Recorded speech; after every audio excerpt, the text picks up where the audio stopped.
Many people complain in their marriages, and then my husband does not understand me. My wife does not understand me. My husband does not love me. My wife does not respect me. This and you see, these complaints are valid, but the truth is this: we tend to be selfish and self-centered when it comes to marriage and the agency of submission and loving. The Bible speaking in the book of Ephesians, say, husband, love your wife. Wife, submit to your husband. Now, the issue is that you want your husband to love you the way you want to be loved. You want him to understand your love language, your love culture, your love environment. You want your husband to understand what love is to you, and you want him to love you the way you want it. And then you go to the man. My wife does not submit to me. She does not respect it. And if you ask this woman, do you? She say, I submit to my husband. I respect my husband. But to him, whatever you hold as a respect, as submission, to him is not submission, is not respect, because you are not respecting and submitting to him in the way he understands.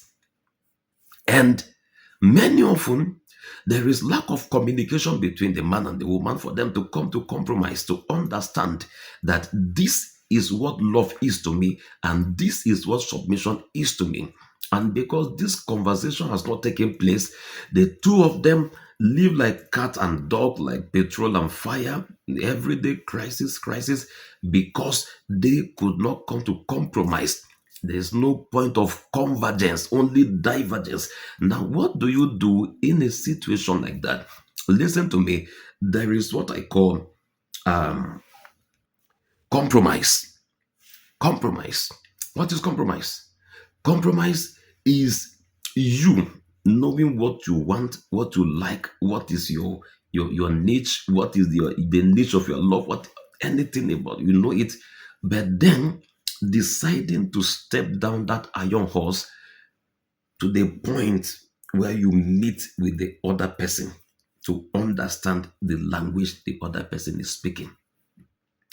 And the question is, sometimes the man will make effort to come down, the woman will make effort to come down, and the other person is not ready. You are just dogmatic, you are just traditional. You want to be your wife to love you the way your mother loved your father.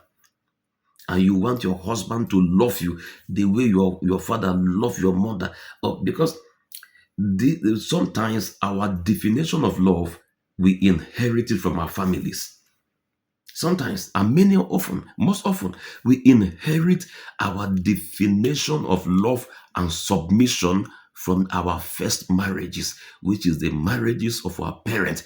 They're the first marriages we experienced. So we tend to define love, define submission, define even marriage itself by the experience and by the exposure we had of our parents' marriages. And life is not limited to only your father and mother. Your father and mother, they're not the only married people on earth.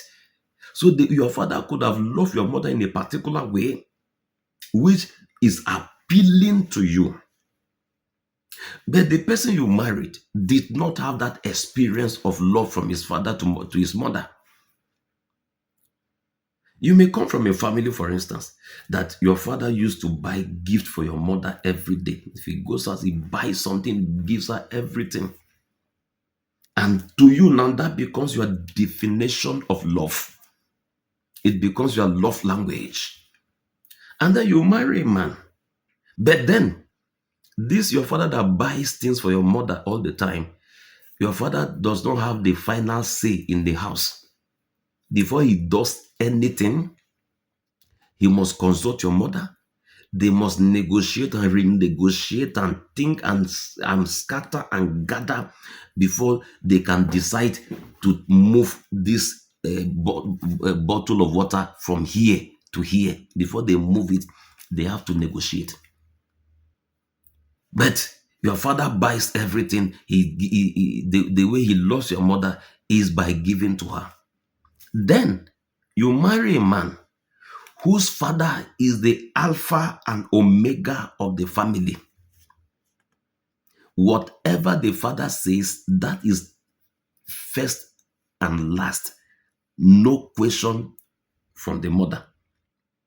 And the way he loves his own wife is by washing the house, cooking plate, going to market to buy food stuff. But then in that house, the man's mother does not have a say. If the husband says stand up, she stands up. But you, if your father tells your mother stand up, she say, why should I stand up?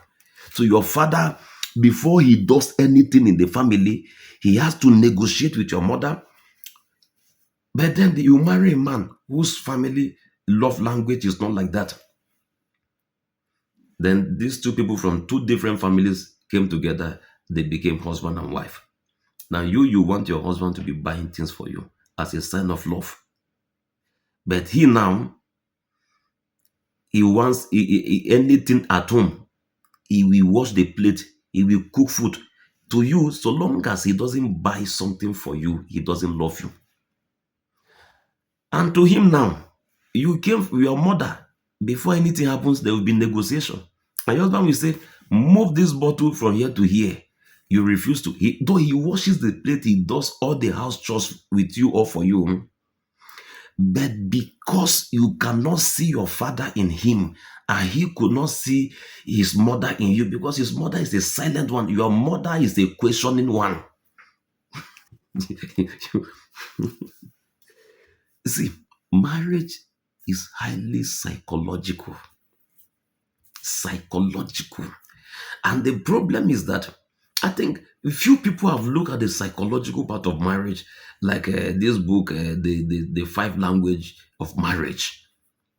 It is purely psychological. It's not even spiritual. It's about the mind, how people see things, how people perspective of people to things, how people perceive their perception and perspective towards things, how they want you to treat them. It's all about, see, marriage, everybody comes, and if Bible says, husband, love your wife, it therefore means that she is coming with the expectation, love me, just to receive love. And as she came with the expectation of receiving love, the Bible says, stop there, you submit to him. And the man too was coming to her with the expectation of just submitting to him. And they was like, stop there, you submit, you love. Then the ability, everybody comes with expectation. Everybody comes with something to receive. You want to receive something from that union. So marriage is a give and take situation. And the truth is, when only one person begins to give and the other one is not reciprocating, it brings about inner turmoil, inner trouble that can breach the peace in the marriage. Hello? Can you hear me? So it's important to understand that marriage is psychological, and people look forward to seeing either their father or their mother in their spouses, or to see the opposite of their father or their mother in their marriages.